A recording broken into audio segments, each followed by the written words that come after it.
never known someone like you. Tangled in love, stuck by you. Found the clue. Don't forget to kiss me. Bismillahirrahmanirrahim. Assalamualaikum warahmatullahi wabarakatuh. Perkenalkan, nama saya Dinda Salsabila dengan NIM 2215005055. Pada kesempatan kali ini, saya akan menyimpulkan pembahasan materi tentang konsep pendidikan menurut Quran Surah Luqman ayat 16-19. Dengan bunyi ayatnya, A'udzu billahi minasyaitonir rajim. Bismillahirrahmanirrahim. Ya bunayya innaha in takum mithqala habbatin min khardalin fatakun fi sakhrah aw fis samawati aw fil ardi ya'ti biha Allah. Innallaha latifun khabir. Ya bunayya aqimis salata wa'mur bil ma'rufi wanha 'anil munkar wasbir 'ala ma asabak. Inna dzalika min azmil umur.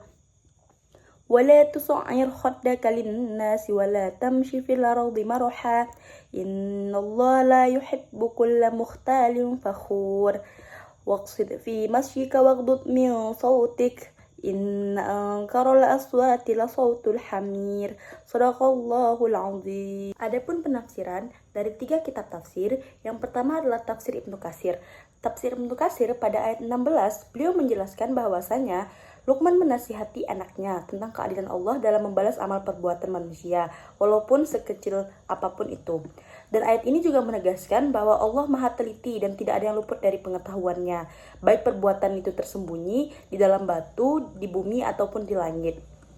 Sedangkan ayat 17, Ibnu Katsir menjelaskan bahwasanya Luqman mengajarkan anaknya 3 kewajiban utama, yaitu yang pertama, sholat sebagai tiang agama, yang kedua, amar ma'ruf nahi mungkar sebagai tanggung jawab sosial, dan yang ketiga adalah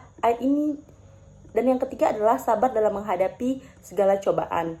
Ayat ini juga menunjukkan bahwasanya dakwah harus diiringi dengan kesabaran.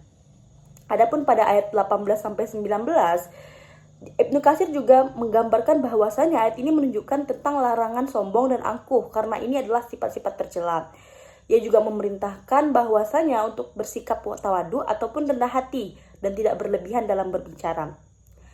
Adapun dalam ayat 19 disebutkan bahwasanya adanya perumpamaan suara keledai yang menggambarkan suara keras yang tidak enak didengar. Adapun penafsiran yang kedua yaitu penafsiran dari Al-Qurtubi. Pada ayat 16, Al-Qurtubi mengingatkan bahwa manusia agar selalu berhati-hati dalam berbuat karena Allah Maha melihat segala sesuatu. Adapun perumpamaan biji sawi, yang ini menunjukkan bahwa sekecil apapun amal kita, baik itu hal yang baik ataupun buruk, akan diperhitungkan di akhir kelak. Dia juga menekankan bahwasanya di langit atau di bumi ini menunjukkan tempat yang tersembunyi, walaupun tempat itu tersembunyi tetapi Allah tetap mengetahuinya. Adapun penafsiran yang terakhir yaitu penafsiran Said Qutb dalam kitab tafsir Fi Zilalil Quran.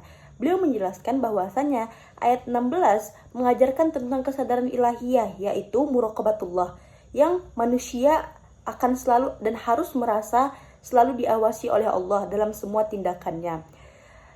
Ayat itu juga menjelaskan bahwasanya nasihat Luqman mengajarkan kepada anaknya yaitu tentang keimanan yang mendalam, baik itu tentang keadilan dan pengetahuan Allah yang mutlak. Ayat-ayat selanjutnya juga Said Qutb menjelaskan bahwasanya Islam mengajarkan antara keseimbangan dalam sikap dan perkataan, sedangkan kesombongan akan merusak hubungan sosial, sementara kerendahan hati akan mendatangkan simpati.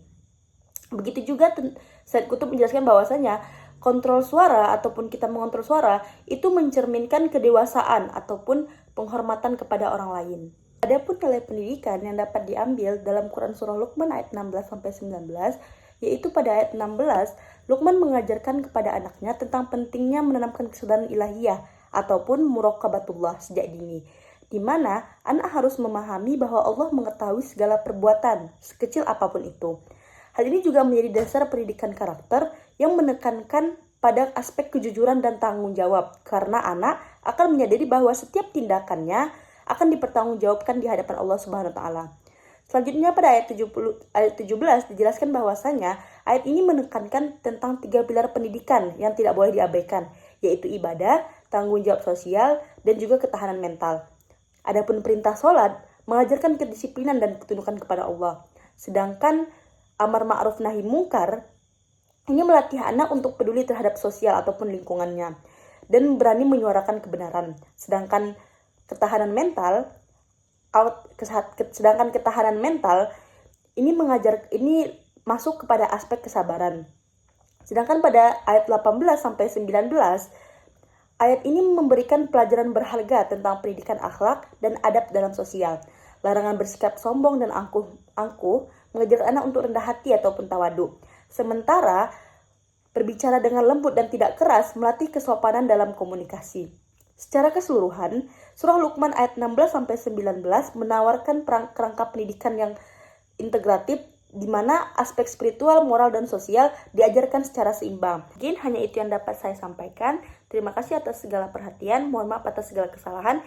Wabillahi taufiq wal hidayah. Wassalamualaikum warahmatullahi wabarakatuh.